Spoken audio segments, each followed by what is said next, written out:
Hi, good evening to all. நான் உங்கள் குமரேசன் பேசுகிறேன். நான் ரொம்ப நல்லா இருக்கேன். நீங்கள் நல்லா இருக்கீங்களா? ஓகே. இப்போ ஒருத்தன் கோயிலுக்கு போய் முடி காணிக்க கொடுத்து வரேன். அதை பார்த்து ஒரு பெரியவர் கேட்குறாரு, என்னடா உயிர் கொடுத்த கடவுளுக்கு முடியை கொடுக்க வேண்டியதா, என் உயிரை கொடுக்க வேணாமா அப்படி கேட்குறாரு. அவனுக்கு என்ன சொல்கிறதுனே தெரியல.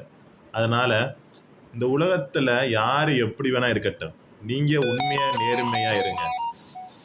அதோட பலனை நீங்கள் ஒரு நாள் அனுபவிப்பீங்க. அவ்வளவுதான். ஓகே. அதுக்கடுத்து உங்களுக்கு ஒன்று வேணும்னு கேட்காதீங்க. எனக்கு இது வேணும், இது நடந்தால் நான் உலகத்துக்கு நன்மையாக ஒன்று செய்வேன் சொல்லுங்க. அதுவே உங்களை ஃபோர்ஸ் பண்ணி அதை செய்ய வைக்கும், அதை அடைய வைக்கும். அதை ஒரு நாள் நீங்கள் அடைஞ்சிருவீங்க. ஓகே. நீங்களும் இந்த உலகத்துக்கு நன்மையை செய்வீங்க. அவ்வளவுதான். ஓகே. வாழ்க வளமுடன், வாழ்க வையகம். நன்றி, வணக்கம்.